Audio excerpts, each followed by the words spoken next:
일만이 생명의 길 반복된 길이라 항상 내게 들려주셨소.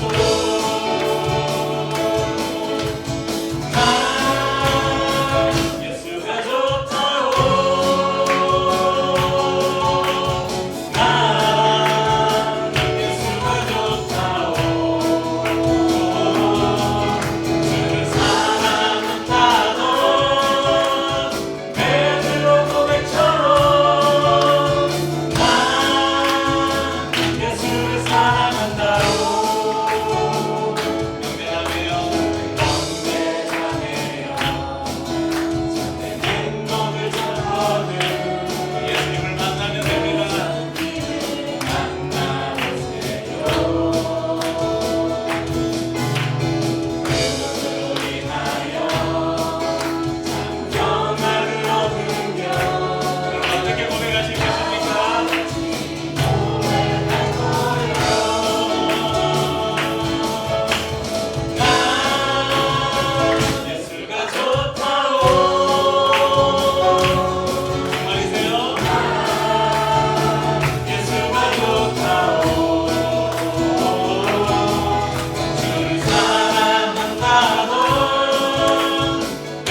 3월의 첫날 첫 주일입니다.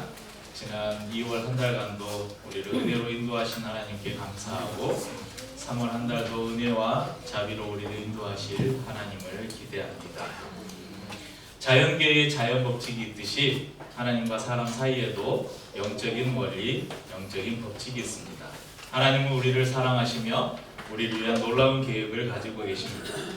하나님은 우리를 하나님의 형상을 따라 특별한 존재로 지으시고 만물을 관리하고 다스리도록 하셨습니다. 에덴 동산을 만드시고 최초의 인류인 아담과 하와를 그곳에 두시고 하나님의 풍성함을 누리도록 하셨습니다. 하지만 그 풍성함을 잃어버렸고 에덴에서 추방당했습니다. 왜일까요? 바로 죄 때문입니다. 사람은 죄에 빠져 하나님으로부터 떠나 있습니다. 그러므로 하나님의 사랑과 계획을 알 수 없고 또 그것을 체험할 수도 없습니다. 모든 사람은 죄를 범했습니다. 최초의 인류인 아담과 하와를 통해 들어온 죄의 인자는 우리에게까지 그대로 전해졌습니다. 죄로 인해 하나님과 끊어진 관계를 이어보려는 다양한 시도가 있었지만 그 어느 것도 하나님과 인간 사이를 이어줄 수는 없었습니다. 죄로 인해 단절된 하나님과의 관계를 이어줄 수 있는 유일한 방법, 바로 죄가 없으신 예수 그리스도만이 사람의 죄를 해결할 수 있는 하나님의 유일한 길입니다. 우리는 그분을 통해 우리에게 대한 하나님의 사랑과 계획을 알게 되고 또 그것을 체험하게 됩니다. 죄 없으신 예수님은 죄인인 우리를 대신해 십자가에서 죽으심으로 우리의 모든 죄를 대속하셨습니다. 그리고 죄로 인해 끊어졌던 우리와 하나님 사이를 이어주는 다리가 되셨습니다. 여기까지가 지난 3번에 걸쳐서 나눈 말씀을 간단하게 요약한 것입니다. 이제 우리는 P4U 시리즈의 4번째 마지막 원리를 오늘 나누려고 합니다. 하나님께서 계획하시고 예수님의 순종으로 이 완성된 구원의 사건은 분명 역사적 사실이고 진리입니다. 하지만 이 분명한 사실이 어떤 사람에게는 자신의 인생을 완전히 바꿔놓는 인생의 터닝 포인트라고 말하는 일생일대의 큰 사건이기도 하지만 어떤 사람에게는 지금 이 앞에 길을 지나가는 사람들 중에 예수를 모르는 그런 사람들에게는 자신과 아무 상관없는 그냥 소설이거나 신화 속의 이야기의 하나일 뿐이라는 것입니다. 예수님께서 십자가를 통해 이루어 놓으신 구원의 사건이 다른 누구의 것이 아닌 바로 나의 것이 되기 위해서는 반드시 해야 하는 것이 있습니다. 그것이 바로 오늘 나눌 4번째 원리입니다. 4번째 원리는 이렇게 말합니다. 우리는 개인적으로 예수 그리스도를 나의 구주, 나의 하나님으로 영접해야 합니다. 예수님을 나의 구주, 나의 하나님으로 영접할 때 우리에게 대한 하나님의 사랑과 계획을 알게 되고 또 그것을 체험하게 됩니다. 요한복음 1장 12절을 함께 읽죠. 영접하는 자, 곧 그 이름을 믿는 자들에게는 하나님의 자녀가 되는 권세를 주셨으니. 자, 하나님의 자녀가 되는 권세라는 것은 바로 이 에덴 동산에서 하나님께서 만들어 놓으신 최초의 인류인 아담과 하와가 죄가 들어오기 전에 그들이 하나님과 함께 누렸던 그 풍성한 삶을 누릴 수 있다는 것입니다. 그 삶을 누리기 위해서 무엇을 해야 되는가? 영접해야 된다. 누구를? 예수 그리스도를. 무엇으로? 믿음으로. 예수님을 영접하고 구원받고 하나님의 자녀, 영접해야 구원받고 하나님의 자녀가 된다고 성경은 말하는데 어떻게 하면 예수님을 영접하는가? 바로 예수님을 나의 구주, 나의 하나님으로 영접하는 유일한 방법은 바로 믿음입니다. 우리는 믿음으로 예수님을 영접합니다. 에베소서 2장 8절에서 9절 말씀은 이렇게 이야기합니다. 너희는 그 은혜에 의하여 믿음으로 말미암아 구원을 받았으니 이것은 너희에게서 난 것이 아니요 하나님의 선물이라. 행위에서 난 것이 아니니 이는 누구든지 자랑하지 못하게 함이라. 예수님을 영접한다는 것은 곧 그분을 믿는다는 것입니다. 그런데 이 믿음은 나의 힘이나 노력이나 공로로 얻을 수 있는 것이 아니라 온전한 하나님의 은혜고 선물이라고 말씀합니다. 계시록 3장 20절에는 이런 말씀이 있습니다. 함께 읽어보죠. 볼지어다 내가 문 밖에 서서 두드리노니 그의 음성을 듣고 문을 열면 내가 그에게로 들어가 그로 더불어 먹고 그는 나와 더불어 먹으리라. 이 말씀을 보면 하나님께서 얼마나 인격적인 분이신지, 그리고 하나님이 얼마나 우리를 또 인격적인 존재로 대하시는지, 하나님이 우리를 얼마나 사랑으로 대하고 있는지를 알 수 있습니다. 요즘은 이제 처벌도 강화되고 그래서 많이 줄어들긴 했는데, 예전에 한때 그 사회 문제가 되었던 이 스토킹 범죄가 많았던 시기가 있었습니다. 한 남자가 한 여자를, 또는 한 여자가 한 남자를 서로 사랑하는 것이 아니라 어느 한쪽이 일방적으로 사랑해서 상대방의 의사와는 상관없이 날마다 전화하고 날마다 문자에 카톡에, 심지어는 뒤를 따라서 집까지 찾아오고 문을 열어주지 않는데도 밖에서 문을 두드리고, 심지어는 몰래 문을 따고 들어가는, 이렇게 하면 어떻게 됩니까? 경찰에 잡혀갑니다. 우리는 이런 행동을 어느 누구도 사랑이라고 말하지 않습니다. 이것은 사랑이 아니라 범죄입니다. 하나님은 우리를 사랑하셔서 모든 사람이 구원받기를 원한다고 성경은 말씀합니다. 그런데 하나님이 창조한 모든 사람들이 구원받기를 원하시지만, 그리고 그분이 그토록 우리를 사랑하시지만, 당신의 아들을 십자가에서 죽게 하실 만큼 우리를 사랑하시고 우리를 구원하기를 원하시지만, 그분은 스토커처럼 우리의 마음속에 일방적으로 침투해 오지 않으신다는 것입니다. 그럴 힘이나 그런 능력이 없어서가 아니라 우리를 한 인격체로 대우하시기 때문에 그렇습니다. 인간에게 주신 자유의지가 선악과를 따먹는 순간 하나님이 그것을 통제하실 수도 있었겠죠. 그런데 그렇게 하지 않으셨습니다. 기계적으로 인간이 죄의 길로 들어서는 것을 하나님이 기계적으로 막지 않으셨습니다. 마찬가지로 하나님은 우리를 구원하기 위해서도 기계적으로 우리에게 침입해 오지 않으신다는 것입니다. 그럼 예전에 많은 성도들의, 예전이라고 하면 한 20년 전, 30년 전, 제가 아주 이제 막 갓 예수를 믿고 믿었을 그 당시에 그 믿음이 좋다는 성도님들 집에 이렇게 가보면 멋진 성화들이 하나씩 이렇게 걸려 있었어요. 그런 성화들 중에 이런 성화들도 종종 있었습니다. 많이 보셨죠?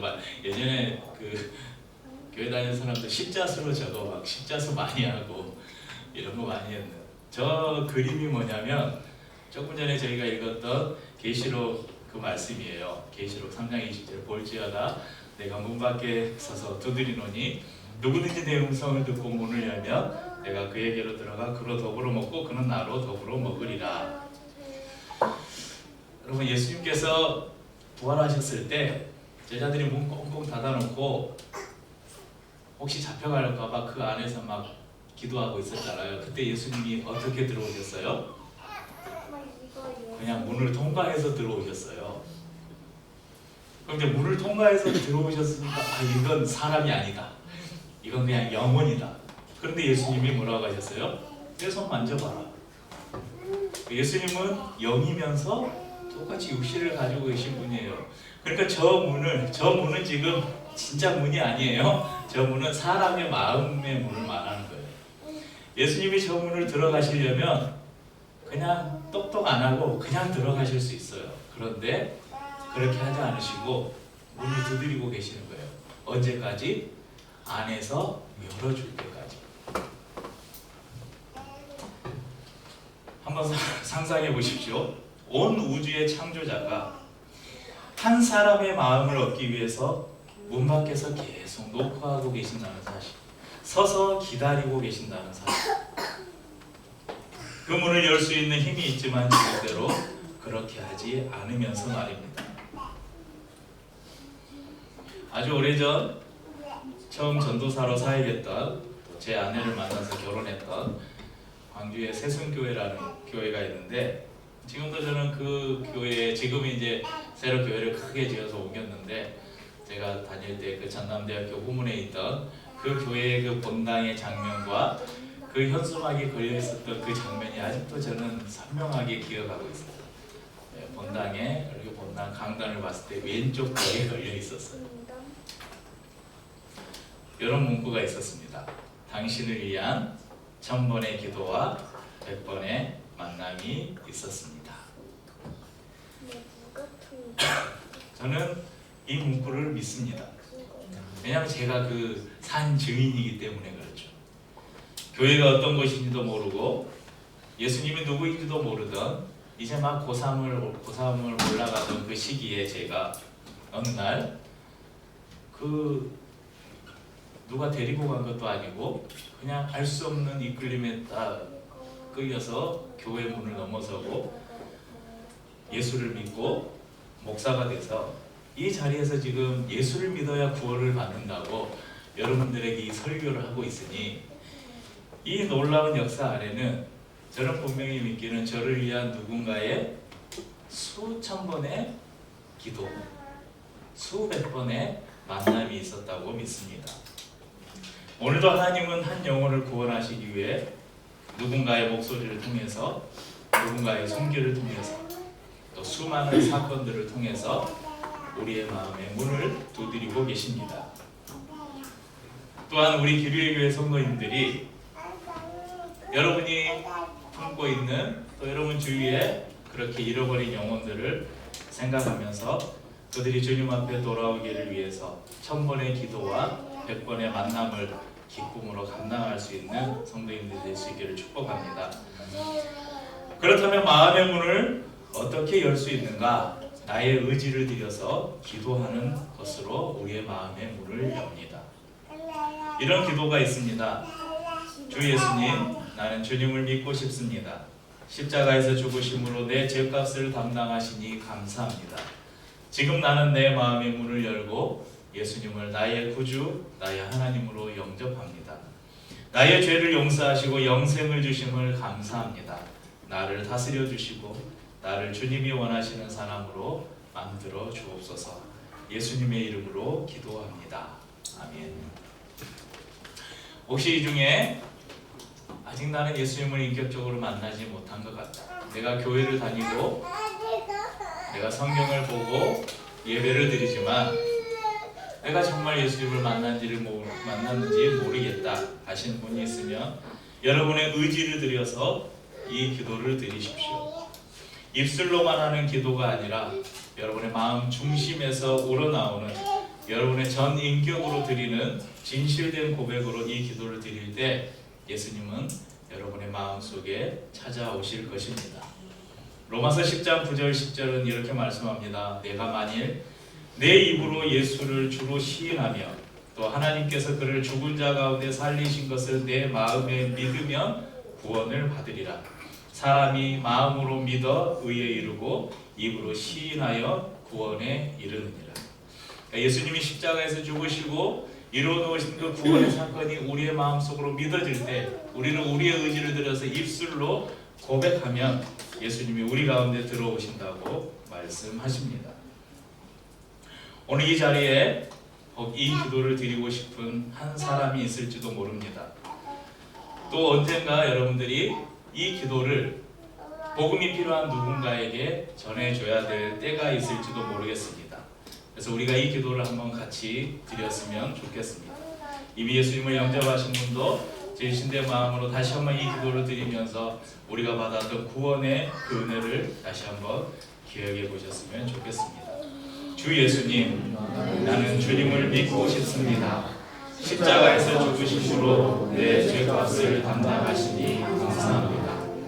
지금 나는 내 마음의 문을 열고 예수님을 나의 구주, 나의 하나님으로 영접합니다. 나의 죄를 용서하시고 영생을 주심을 감사합니다. 나를 다스려 주시고 나를 주님이 원하시는 사람으로 만들어 주옵소서. 예수님의 이름으로 기도합니다. 예전에는 그런 적이 있었어요. 보통 우리 민서나 윤서도 이렇게 단기 선교도 가고 또 캠퍼스에서 이렇게 전도할 때 사형리나 이런 소책자들고 사람들을 만나서 사형리 소책자를 잠깐만 한 15분만 시간을 내주시겠어요? 가지고 혹시 사형리 지금은 책자가 좀 바뀌었지만 저희 때는 요걸 들고 했는데 요건 지금 크게 인도자용으로 코팅까지 돼서 나오는데 요만한 책자예요. 잠깐만 시간 내주시겠어요? 그래서 한 15분 정도 되는데 네 그러면 네, 자연계의 자연법칙이 있듯이 저희가 4주 동안 저희가 설교를 한 25분에서 30분 이 정도 했으니까 4주면 얼마예요? 25분씩 하고 100분이네요. 맞죠? 100분 동안 들은 내용을 15분 동안 설명하는 거예요. 그리고 저 뒤에 보면 방금 저희가 드렸던 영접 기도가 나와요. 이 기도가 마음에 드세요? 그러면 이 기도를 저를 따라해 주시겠어요? 그래서 따라하고 그분이 따라하면 네 이제 당신은 하나님의 자녀가 되었습니다. 이렇게 말해줍니다. 근데 분명 그 전도를 통해서 이 사형리를 통해서 정말 그 자리에서 예수님을 믿고 정말 평생을 예수 그리스도에게 자신의 삶을 의탁한 사람들이 진짜 많습니다. 저희 선교 초기에는 그런 일들이 정말 많았어요. 왜냐하면 사람들이 한 번도 복음을 들어보지는 못했거든요. 그 세대에서. 그런데 지금은 우리가 어디를 가든 예수가 누군지 이런 정보들이 많이 있잖아요. 그래서 이 내용을 전해주고 이거 따라했다고 해서 이제 당신은 하나님의 자녀가 되었습니다. 이렇게 선언하는 것이 어쩌면 조금 무리수다 이렇게 생각합니다. 하지만 진실된 마음으로 이 기도를 따라한 그 사람에게 예수 그리스도는 그의 삶을 신실하게 인도하실 것입니다.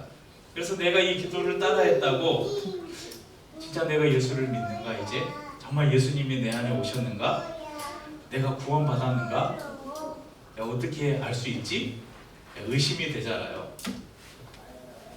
막 뭐 좀 이 시간에 혹시 이 기도를 따라하는데 막 마음속이 막 뜨거워지고 막 불 같은 것이 막 이렇게 막 일어나는 경험을 해보신 분 있으세요? 네, 없으시죠? 그런데 우리가 이 기도를 우리가 예수님을 믿고 우리의 입술로 이 진실된 기도를 드렸을 때 우리가 어떻게 예수님을 하게 되는 건지 성경이 말씀해 줍니다. 고린도전서 12장 3절을 함께 읽어보죠. 그러므로 내가 너희에게 알리노니 하나님의 영으로 말하는 자는 누구든지 예수를 저주할 자라 하지 아니하고 또 성령으로 아니하고는 누구든지 예수를 주시라 할 수 없느니라. 이 말씀을 거꾸로 풀이해 보면요, 예수를 주로 고백한 사람 안에는 누가 이미 와 계시다는 거예요? 성령님이 와 계시다는 것입니다. 그러니까 우리가 의지를 들여서 우리의 마음의 문을 열면 먼저 성령님이 우리 가운데 들어오십니다. 그래서 우리 안에 오신 성령께서 무슨 고백을 하게 하냐면 예수님은 나의 구주십니다. 이런 고백을 하게 하신다는 거예요. 그냥 내가 진실된 마음으로 정말 예수 그리스도는 나의 구주십니다. 나의 하나님이십니다. 이 고백이 정말 나의 진실된 고백이라면 그 고백은 누가 하게끔 한 거예요? 우리 안에 계신 성령께서 그런 고백을 하게 하신 것이라는 사실입니다. 네, 교회를 다닌 지 얼마 안 되신 분들 뿐만 아니라 신앙생활을 아무리 오래 해도 이렇게 설명하기 어려운 신학의 주제가 하나 있습니다. 바로 삼위일체입니다. 피조물인 인간이 하나님을 온전히 이해하는 것은 불가능하다고 우리는 먼저 인정을 해야 돼요. 하나님은 성부, 성자, 성령님으로 계시는데 각각이 동일한 인격을 가지고 계시면서 또 각각이 또 하나다. 그래서 우리가 기도할 때도 어떤 때는 하나님 했다가 어떤 때는 예수님 했다가 어떤 때는 성령님 했다가 막 헷갈리죠. 하나님이 도대체 몇 분이지? 하나님은 한 분이라 그랬는데 근데 또 하나님은 뭐고 예수님은 뭐고 성령님은 뭐지? 헷갈려요. 그런데 이것을 이 지구상에 어느 가장 유능한 신학자라고 해도 이걸 명쾌하게 설명할 수가 없습니다. 왜냐하면 인간의 지식으로 설명할 수 없는 하나님의 신비이기 때문에 그렇죠. 그런데 이것을 이제 우리의 구원의 사건과 관련해서 성부, 성자, 성령 하나님을 이렇게 설명할 때 제가 여러분에게 자주 말씀드리는 그런 방법이 있습니다. 성부 하나님은 계획하시고, 성자 예수님은 실행하시고, 성령 하나님은 적용하신다. 하나님이 인간 세상 안에 죄가 들어올 때 하나님은 이 인간들을 어떻게 구원하실지 이렇게 그림을 다 그리시는 거예요. 계획을 세우셨어요. 그 계획이 뭐냐면 죄가 없는 내 아들을 보내서 인간들의 죄를 대신할 제물로 삼자. 그래서 인간들을 내가 보낸 예수를 믿는 사람들을 구원하자. 이런 계획을 세우셨어요. 그러면 하나님의 오늘도 제가 정말 계획한 게 아닌데 오늘 저희가 끝나고 성경 공부할 내용이 오늘 내용하고 굉장히 많이 겹쳐요. 그래서 다시 한번 또 이렇게 리마인드 해볼 수 있는 좀 거기에 보면 이 김양 목사님이 계속 하나님의 독특한 아들 예수 그리스도 이렇게 계속 표현을 해요. 예수님을 그냥 예수님 예수 그리스도 안 하고 하나님의 독특한 아들로 오신 예수 그리스도. 그러니까 하나님이 아들을 낳았나? 그러니까 우리가 생각하는 우리 현배 형제가 생각하는 아들로 지민이를 생각하면 안 돼요. 그러니까 하나님의 개념에서 아들이라는 개념은 인간이 이해할 수 있는 언어로 설명하기 위해서 아들이라고 표현한 것이지 우리가 생각하는 아버지와 아들 그 어떤 혈연의 관계를 생각하면 안 돼요. 그러니까 하나님은 결혼도 안 했는데 어떻게 아들이 있지? 이렇게 생각하면 안 돼요. 우리가 이해할 수 있는 아버지와 아들의 관계가 아닌 그냥 우리가 이 인간의 지혜가 한계가 있기 때문에 그렇게 그냥 설명한 것이라는 거죠. 그러면 이 아들이 하나님의 독특한 존재인 아들이 야 네가 가서 내가 만든 이 창조한 인간들이 죄에 빠졌는데 저들의 힘으로는 도저히 구원을 받을 방법이 없다. 너는 죄가 없으니 너가 저들을 대신해서 십자가에 너 자신을 드려라. 그래서 사람들이 너를 믿으면 내가 너의 피값으로 인해서 사람들을 용서해 주겠다. 그러면 이 예수님이 싫은데요? 여러분 예수님도 동일한 하나님의 한 위격을 가진 하나님이시잖아요. 아니 예수님이 싫은데요? 그랬으면 예수님 십자가에 오시지 않고 이런 우리가 지금 교회 다니면서 이런 말씀을 나눌 필요도 없었겠죠. 그런데 예수님이 그렇게 하겠습니다. 그래서 순종하셔서 인간 세상에 오셨고 자신은 십자가에서 달려서 죽게 하셨고 부활하셨다는 것입니다. 자 여기까지는 구원을 위해서 이루어 놓으신 지난주까지 나눴던 말씀이에요. 그러면 이것이 나의 것이 되어야 되잖아요. 각 사람의 것이 되어야 되는데 그러면 그것을 누가 하느냐? 성령님이 하신다는 거예요. 성령님이 우리의 마음속에 오셔서 첫째는 우리가 마음을 열 때 내가 예수님을 이제 영접하겠습니다 하고 노크를 할 때 우리가 우리의 의지를 들여서 내 마음을 딱 열면 성령님이 우리 안에 오셔서 예수님이 이루어진 구원의 사건이 이제는 너의 것이다. 그렇게 인쳐주시면서 우리로 하여금 예수 그리스도가 나의 구주고 나의 하나님이시라고 고백하게 하신다는 것입니다. 그러니까 이렇게 생각하면 우리가 살아가는 모든 삶의 그 모든 일들도 마찬가지죠. 우리의 삶을 하나님이 계획해 놓으셨고 그 삶을 풍성함으로 인도하기 위해서 예수님이 우리를 위해서 이미 모든 그 죄값을 다 대신하시고 또한 고난도 다 담당하시고 심지어는 그분이 우리의 육체의 연약함까지도 다 경험해 보신 그 일들을 성령께서 늘 우리 안에 오셔서 우리의 것이 되도록 적용해 주신다는 것입니다. 그래서 성부, 성자, 성령이 잘 이해가 되지 않는다 하면 성부 하나님은 계획하시고 성자 예수님은 실행하시고 성령 하나님은 적용하신다. 그래서 우리가 기도할 때 누구의 이름으로 기도해요? 마지막에 항상 예수님의 이름으로 기도한다고 하죠. 그러니까 우리의 기도를, 근데 그 기도는 누구의 힘으로 하는 거예요? 성령님의 힘으로 기도하는 거예요. 성령의 능력을 따라 우리가 기도할 때 그 기도가 예수님을 통해서 누구에게 올라가요? 성부 하나님께. 그러니까 그 성부 하나님이 기도를 들어주신다는 거예요. 그렇게 성부, 성자, 성령 하나님을 이해하시면 좋겠습니다. 아까 서두에서 말씀드린 것처럼 예수님께서 이루어 놓으신 구원의 사건이 나의 것이 된 사람도 있지만, 이 자리에 있는 대부분의 우리 성도님들 예수님을 영접하고 이제 그 구원의 사건을 직접 경험하신 분도 있지만 전혀 상관없는 삶을 사는 사람들도 많습니다. 그래서 우리가 예수 그리스도의 복음을 늘 증거해야 되는 이유가 여기에 있습니다. 우리 안에 오신 하나님은 결코 우리를 떠나시 않으신다고 말씀하십니다. 히브리서 13장 5절을 같이 읽어보죠.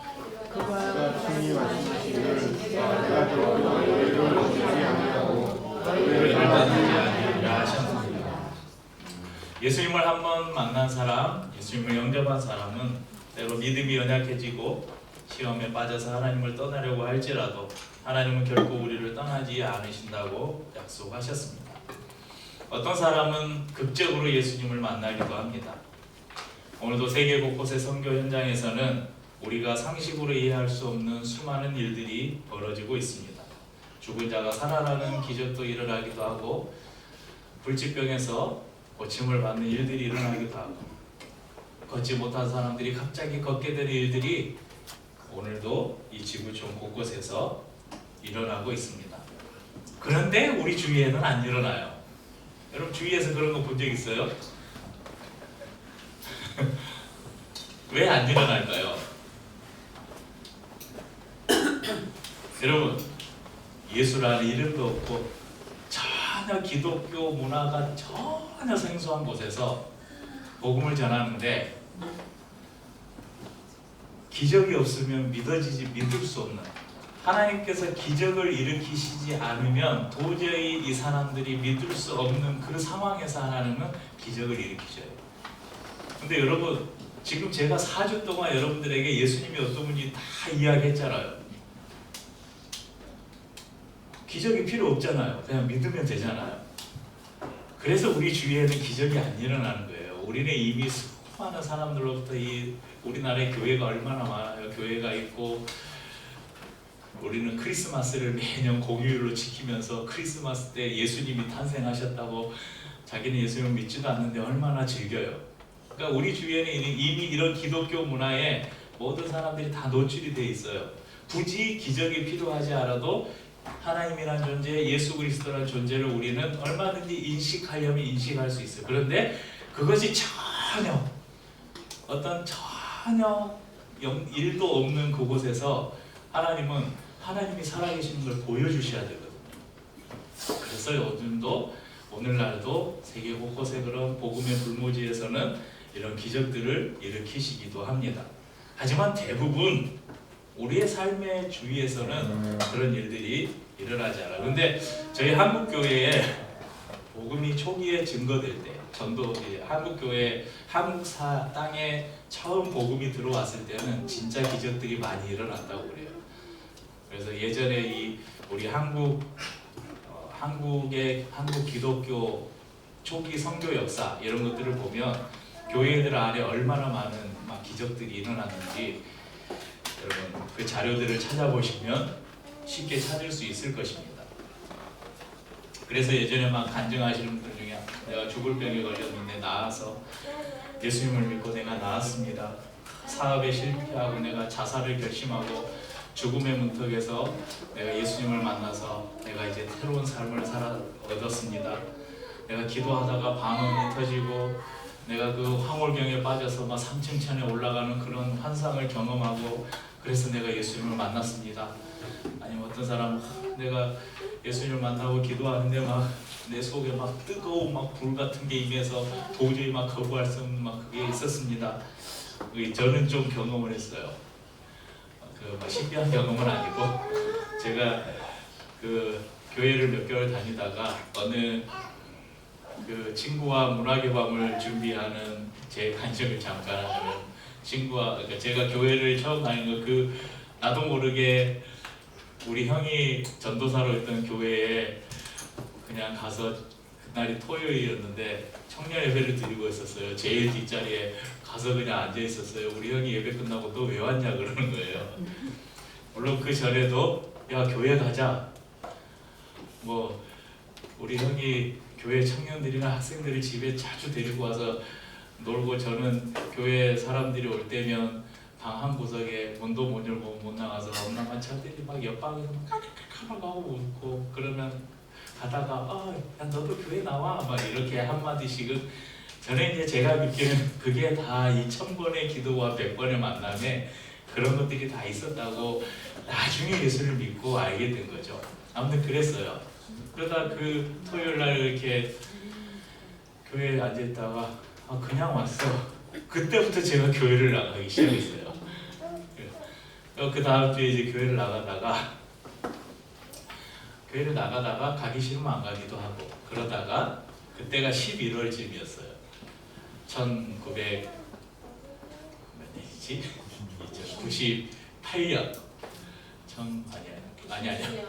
1991년 90년 11월.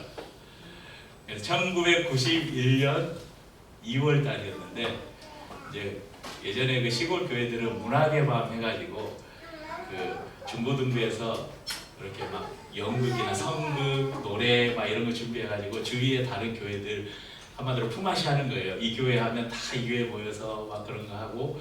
근데 저희 교회 그 문학의 밤 또 교회들마다 다 있어요. 무슨 밤. 저희는 제가 알기로 산돌의 밤이어서 산돌이 살아있는 돌 예수님을 말하거든요. 산돌의 밤이었거든요. 그걸 준비하면서 친구하고 둘이 밤을 새워서 뭘 준비하다가 집에 가기 너무 늦었으니까 교회에서 집까지 걸어서 그때만 40분 걸어가야 되네. 버스도 없고 그냥 교회에 있다가 밤새고 그냥 새벽 예배 끝나고 집에 가자. 그리고 처음으로 새벽 예배를 드린 거예요. 밤을 새다가 새벽 예배를 드리면서 목사님 설교 듣고 기도를 하는데 그 예수님이 그 십자가를 지고 그 막 어르신은 그 장면이 막 눈앞에 이렇게 그려지면서 막 제가 그런 고백을 하는 거예요. 예수님의 십자가가 나 때문입니다. 그래갖고 막 새벽에 기도를 끝내고 나니까 그 예전에 장의자에 보면 이렇게 성경 받침대 있잖아요. 기도하니까 성경 받침대에 물이 고여 있는 거예요. 눈물을 얼마나 많이 흘렸는지 이렇게 다 눈물이 고여 있을 정도로. 아무튼 그때 시절을 생각하면 그게 아직도 저는 생생하게 기억이 납니다. 그날 이후로 집에 와서 제가 정말 좋아하던 그때는 돈이 없고 살 데도 없어 제가 아주 시골에 살았거든요. 여수 아주 깡시골에 살았는데 뭐 어디 가서 그때는 뭐 CD 이런 게 안 나올 때니까 카세트 테이프로 노래 듣던 시기니까 그 이문세의 별이 빛나는 밤에 이런 거 하면 별이 항상 공테이프를 하나 카세트에 넣어놓고 있어요. 그래서 오늘 누가 신청해줘. 이문세 아시죠? 그때 밤 11시인가 하면 10시부터인가 이문세의 이문세의 별이 빛나는 그러면 이제 그때 최신 가요들이 많이 나와요. 그러면 이제 공테이프를 준비하고 있다가 오늘 누구 어디에 사시는 누가 보내주신 사연입니다 막 읽고 신청곡 뭐 띄워드리겠습니다. 좋은 노래를 그러면 바로 녹음을 누르는 거예요. 그래서 예전에는 녹음 공테이프에 라디오에서 나오는 노래를 녹음해서 들었던 시절이었습니다. 집에 돌아와서 제가 정말 좋아했던 가수가 이선이었는데 집에 있던 모든 가요 테이프를 다 버렸습니다. 그리고 그날 이후로 제가 가요를 끊고 날마다 찬양을 불렀습니다. 네, 그때가 이제 고3 올라가는 2월이었잖아요. 고등학교 3학년을 올라가면서 제가 그때 여천고등학교라는 고등학교를 다니고 지금은 여수시하고 다 통합이 됐는데 그때는 여수시, 여천시, 여천군 이렇게 3여라 그래서 지금은 다 통합돼서 여수시인데 여천고등학교가 있었어요. 학생 수가 1,300명이나 됐습니다. 제가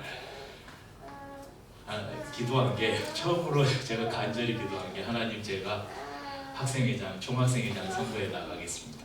내가 총학생회장이 돼서 학교에 예수님의 복음을 전하겠다. 그래서 제가 정말 기도 제목을 삼고 간절히 기도했던 기도 제목. 근데 됐네. 그래가지고 참 고3 시절에 예수님을 막 영접한 그 기쁨과 또 막 학생회장이 돼서 그 남들은 다 힘들다는 고3 시절을 제 인생에 가장 행복하게 보냈던 아름다운 이야기. 그래서 그 고등학교 3학년 이제 3월인데 개학하면서 이제 2월에 예수님을 만난 이 3학년, 이제 3학년이니까 학생부에서 제일 형 못 봐잖아요. 애들을 몇 명 모아서 찬양팀을 만들어가지고 그때는 뭐 세례받아야 뭐 한다 이런 게 없었으니까 애들 몇 명 모아서 야 우리 찬양팀 하자. 악보 목사해가지고 이렇게 호치케스 찍어가지고 찬양팀 만들고 그래가지고 찬양팀도 하고 그랬던 추억이 있습니다.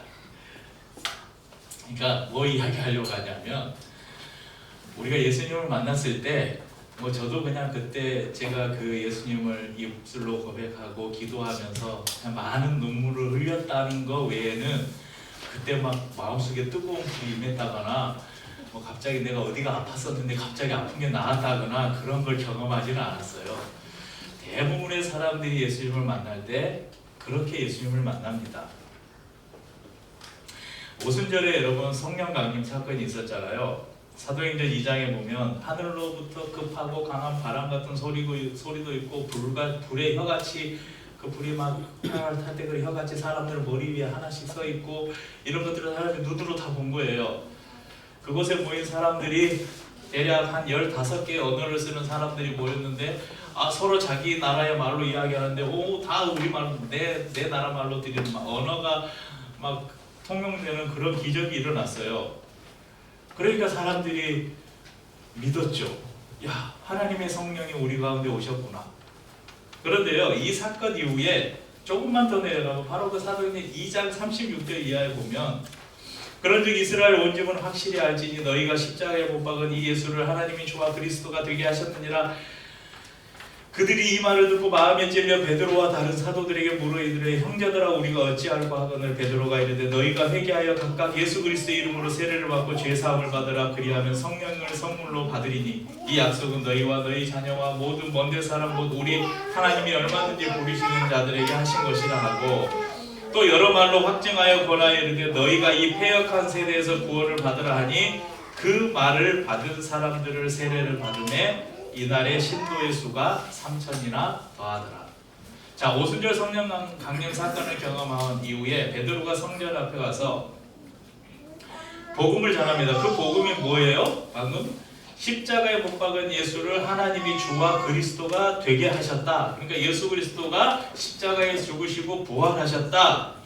그러니까 사람들이 그 말을 듣고 마음에 찔려서 그러면 우리가 어찌해야 됩니까? 야, 예수를 믿고 세례를 받아라. 그러면 너희가 성령을 선물로 받으리라. 이 사람들이 그 즉시 예수를 믿고 세례를 받았다는 거예요. 그 세례를 받은 사람이 그날 3,000명이었다는 거죠. 근데 이 3,000명의 사람 중에 성령은 그 중에 모인 사람 중에 막 절름발이가 있었고 이제 나음을 받았고 뭐 불치병에 나온 그런 사람들이 없어요. 그냥 선포되는 복음에 대한 말씀을 듣고 그것을 그들이 믿음으로 받아들이고 세례를 받았을 때 그들이 구원을 얻었다. 그렇게 말씀하고 있습니다. 어떤 사람들에게는 기적처럼 찾아오기도 하지만 대부분의 사람들에게는 구원은 소리 없는 바람처럼 잔잔한 비처럼 찾아옵니다. 내가 지금 예수님을 영접했는데 뭔가 마음에 뜨거움도 없고 감격에 눈물이 없다고 해서 내가 구원받은 건가 의심하지 않으셔도 됩니다. 내가 드린 기도가 내가 드린 고백이 진실된 고백이었다면 여러분은 구원받은 것입니다. 이제 매일의 삶 속에서 그 구원을 경험하며 살게 될 것입니다. 오늘 여러분 본문을 다시 한번 읽어보죠. 고린도후서 5장 17절 그런즉 누구든지 그리스도 안에 있으면 새로운 피조물이라 이전 것은 지나갔으니 보라 새 것이 되었도다.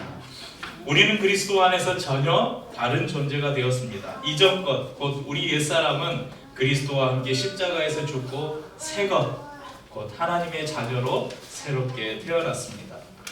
어떤 사람에게 양 100마리가 있었습니다. 저녁이 돼서 양들을 모았는데 한 마리가 보이지 않습니다. 그래서 99마리를 들에 그대로 남겨두고 잃어버린 한 마리를 찾아 길을 나섭니다. 찾을 때까지 포기하지 않고 찾다가 잃어버린 양을 찾아 기뻐하며 돌아와서 벗과 이웃들을 불러 모아서 잔치를 열었습니다. 이 비유를 통해서 예수님은 무슨 말씀을 하시는지 누가복음 15장 7절에 기록하고 있습니다. 함께 읽어보죠. 내가 너희에게 이르노니 이와 같이 죄인 한 사람이 회개하면 하늘에서는 회개할 것 없는 의인 99으로 말미암아 기뻐하는 것보다 더하리라. 한 영혼이 주님 품 안에 돌아오는 것, 그것을 하나님이 얼마나 기뻐하셨을지 우리에게 가르쳐줍니다. 저와 여러분이 마음을 열고 예수님을 영접한 그 순간에도 하늘에서는 잔치가 열렸을 것입니다. 또 오늘 이 자리에 누군가에게 심겨진 복음의 씨앗이 열매 맺을 때 하나님은 기뻐 춤을 추실 것입니다. 이번 피포유 시리즈 설교를 시작하면서 하나님 앞에 기대하며 기도했던 것이 있었습니다. 기대했던 것과는 다른 결과 같지만 이것도 주님의 뜻이고 4번에 걸쳐서 나눈 이 말씀을 통해서 분명히 하나님께서 하신 일이 또 하실 일이 있으실 것이라고 확신합니다. 단순한 원리 같지만 결코 가볍게 여길 수 없는 우리를 구원하기 위한 하나님의 놀라운 계획. 첫 번째, 하나님은 당신을 사랑하시며 당신을 위한 놀라운 계획을 가지고 계십니다. 두 번째, 사람은 죄에 빠져 하나님으로부터 떠나 있습니다. 세 번째, 예수 그리스도만이 사람의 죄를 해결할 수 있는 하나님의 유일한 길입니다. 네 번째, 우리는 개인적으로 예수 그리스도를 나의 구주, 나의 하나님으로 영접해야 합니다. 이것을 마음에 늘 새길 뿐만 아니라 누군가 복음을 전해줘야 할 영혼을 여러분이 만날 때에 담대하게 복음을 전할 수 있는 준비를 늘 할 수 있는 저와 우리 성도님들 되시기를 주님의 이름으로 축복합니다. 예배 찬양하고 성찬 나누겠습니다.